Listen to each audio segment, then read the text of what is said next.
All right. Cameras. I'm going to leave that jam jar there just to pay homage to artists that came before me. I'm going to start you now. Okay, sounds good.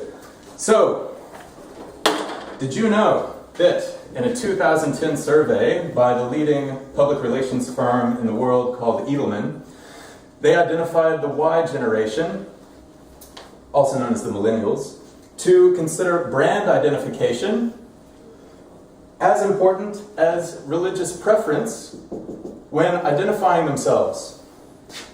So, Linebrand understands the cultural sensitivity with the issue that this research suggests. So what that means when people confuse brand with religion, we need to develop a certain amount of pastoral care with our clients, having empathy for our customers. So we must identify our flock and lead those wandering sheep to greener pastures. So Linebrand is your shepherd, and your brand determines the size of your flock. So who then is in Linebrand's herd? Well, the answer is anyone who believes. Amen. Amen, brother. Anyone who believes that brand can drive commercial success. So in some cases, this is praise the Amen. In some cases, these very smart sheep are actually consultants, and they're paid for their subject matter expertise. In some cases, Linebrand is able to herd small businesses, as the owner of the business values brand as a point of leverage.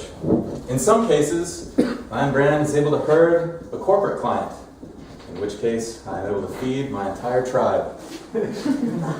So now that we've got a bit about what Linebrand is and what I do and who I do it for, we got to go into the boring stuff. Let's cover some market analysis.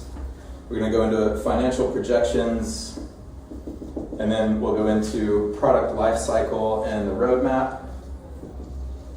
And then we'll finish up with the jam jar's worth of MVP. So, now looking at the market, Andy had 2.4 million businesses in Australia. I have a much more humble figure. I actually came up with 200K. This is what I came up with.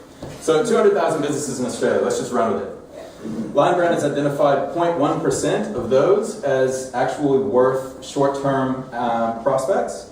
So that leaves us with roughly 200 clients, and then 10% of those are in Sydney and attainable, which leaves us with 20, and that is a part of our 2-year plan. So the financials, now the financials benefit from this scenario because by reducing the number of clients, we have a greater chance of long-term cultural fit. That's really important in my business and in Linebrand, is to have cultural fit allowing monthly retainers at an average of 1K. So it's not a lot of money, but it's just regular work that leads to 12K per year per client, and with 20 clients that we talked about, that's 240K per year. So the roadmap in year 1, we're looking at scaling the business from where it is to these figures. And then in year 2, we're proving that business model, making sure that if there are any kinks, we can work them out with mentorship and some programs that I'm enrolled in. And then in year 3, we're going to move the business, and that's when it scales to another location at 240K with the same business model, eventually growing to a $1 million business in 4 locations, which is a part of the roadmap. So the MVP for Linebrand, people have seen it in this class. It's basically brand strategy and the documents that come out of that using product management methodologies to get to those ideas and concepts, pulling from people's ideas to get the best content. After that, we're actually looking at growing by leveraging the co-working model. There's no reason if I have my own office that I wouldn't want to invite other creative industries and strategic partners to share my resources so we can build more synergy and then offer complementary services. So why would you go anywhere else for food and drink, and you might as well just live there? So basically what we've got 30 seconds. is, I'm not a genius. It's the pub model. It's nothing new, but we've basically got a bar and some retail frontage where anybody can enter off the street. We've got a co-working model where I can work and other people can work, and that's a revenue stream. That's a revenue stream. And then accommodation, rather than pay rent in Sydney, I'd rather pay money into the business. And that's essentially the long-term plan of Linebrand, and it all starts with visual storytelling. So thank you very much.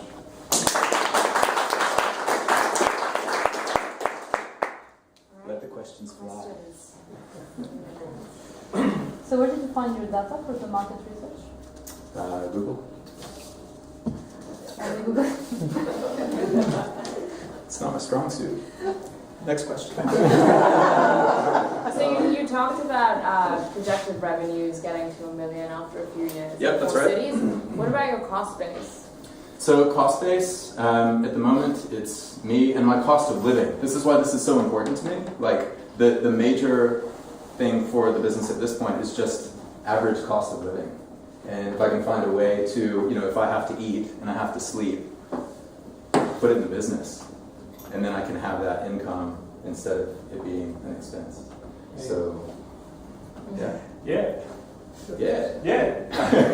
So sorry, is this a one team product or Is this a one person product? So one person working on it? No, this ideally, so as soon as I can have some staff working in this office, I might not be able to own the whole kit and caboodle in the first 2 years, which is what these figures are projecting, but I can have an assistant, they can be mentored, I can mentor them, they can end up delivering the kind of visual communication, brand strategy work that I do. I mean, chances are I'll be able to hire people that are way better at it than I am anyway. It's just, I have a vision for where I want this thing to go long term, and there's definitely a proven market for it in large corporate clients. So I've done some work in that corporate environment, some work with local businesses. I really enjoy working with people in long-term relationships, so if I can add value and train other people to add that value as well, I'm all about growing a business, and being able to work in the US would be great too, since I have family there. Yep. Who are you competing with? Who am I competing with? So I used to work with The Difference at PwC. I actually see myself as a direct competitor with The Difference, and a point of difference that I have with The Difference is actually, I worked in management consulting. The Difference is largely a creative body shop. They have no connection to the consulting end of the PwC business. They have no interest in the consulting end of the PwC business. But as a creative with interest in the consulting side of value add by working directly with consultants, which The Difference does not do. That's what I do. I cross that bridge between creative and business. Next question. Why Linebrand? Why Linebrand? Yeah. Okay, I used to be Lineist. That's my artist alter ego. That's what I started doing out of Duke University as a visual art major. Try spelling that, searching for it, or saying it. It's not going to work. Linebrand. Next question. I'm going to ask you the same question, Jonathan. Yes. So, what's your elevator pitch for what you actually do? So I take subject matter expertise from, Shane, let's say I'm working with you. What's your subject matter expertise? Mobile. Mobile? Brilliant. I don't know as much as you know about mobile. Tell me about mobile. How can I help you brand yourself? Do you have a brand at the moment? No. Okay. I imagine your brand would have something to do with dragons and eagles. And we can work on that. Thank you. You're assuming.